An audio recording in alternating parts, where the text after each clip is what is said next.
మొత్తానికి 2025 సంవత్సరం కూడా ముగుస్తుంది. 2026 కూడా రాబోతుంది. మరి ఈ సినిమా ప్రేమికులు దేనికోసం చూస్తున్నారు?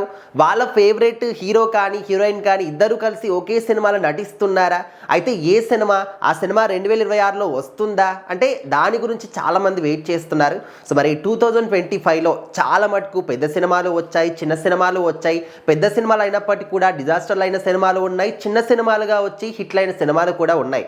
ఓకే, మొత్తానికి 25th అయిపోయింది. మరి 26th రాబోతుంది కాబట్టి ఈ 26thలో మనకు ఇష్టమైన జోడీస్ ఖచ్చితంగా ఒక సినిమాలో నటించాలి అని చెప్పేసి ప్రేక్షకులు చాలా మంది కూడా కోరుకుంటారు. ఎందుకంటే వాళ్ళకు ఒక డ్రీమ్ ఉంటుంది, మనకి ఇష్టమైన హీరో కానీ హీరోయిన్ కానీ ఇద్దరు కూడా కలిసి ఒకే సినిమాలో చెయ్యాలి, ఆ సినిమా కూడా సూపర్ డూపర్ హిట్ కావాలి, మేము చూడాలనుకుంటున్నాం ఆ జంటని థియేటర్ పైన అని చెప్పేసి చాలా మంది అనుకుంటూ ఉంటారు. సో మరి ఇప్పుడు ఏంటంటే ముందుగా మనకు 2025లో పెద్ద సినిమా, అది కూడా ఫేవరెట్ జంట అంటే మనకు పెద్ద సినిమానే గుర్తుకొస్తుంది.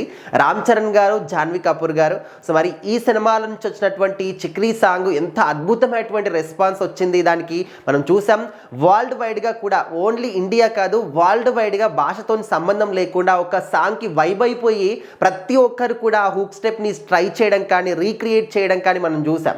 సో మరి అంత మంచి పాపులారిటీ సంపాదించినటువంటి ఆ సినిమా కోసం ఖచ్చితంగా నాన్ ఫ్యాన్స్ కూడా వెయిట్ చేస్తూ ఉంటారు. మరి మార్చిలో ఈ సినిమా వస్తుంది అని చెప్పేసి మార్చ్ 27th అన్నారు.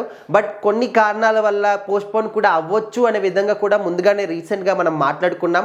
సో మరి వీళ్ళు కాకుండా ఇంకెవరు జంటగా వస్తున్నారంటే మనకు రణబీర్ కపూర్, న్యాచురల్ హీరోయిన్ మన సాయి పల్లవి గారు. సో వీళ్ళిద్దరు కూడా కలిసి రామాయణ సినిమా చేస్తున్నారు. ఆ మధ్యకాలంలో మనకు గ్లిమ్స్ కూడా వచ్చాయి. సో మరి ఎంత మంచి అంటే ఓన్లీ ఆ గ్లిమ్స్కే చాలా అద్భుతమైనటువంటి రెస్పాన్స్ వచ్చింది. అది ఒక అంటే రామాయణ అనగానే ప్రతి ఒక్కరు కూడా కనెక్ట్ అవుతారు.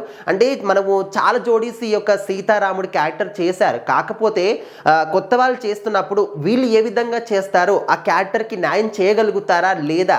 సో ఆ జనరేషన్లో రామాయణం చూసాం. మరి ఈ జనరేషన్లో ఈ డైరెక్టర్ పాయింట్ ఆఫ్ వ్యూ ఏ విధంగా తీశాడు అని చెప్పేసి మనము చాలా ఆసక్తికరంగా చూస్తూ ఉంటాం. సో మరి వీళ్ళు జంటగా రాబోతున్నారు. శ్రీలీల బాలీవుడ్ స్టార్స్తో జంటగా రాబోతుంది. సో ఈ విధంగా కొన్ని మూవీస్ అయితే ఉన్నాయి. సో ఆ తర్వాత 27th చాలా పెద్ద సినిమాలు కూడా ఉన్నాయి.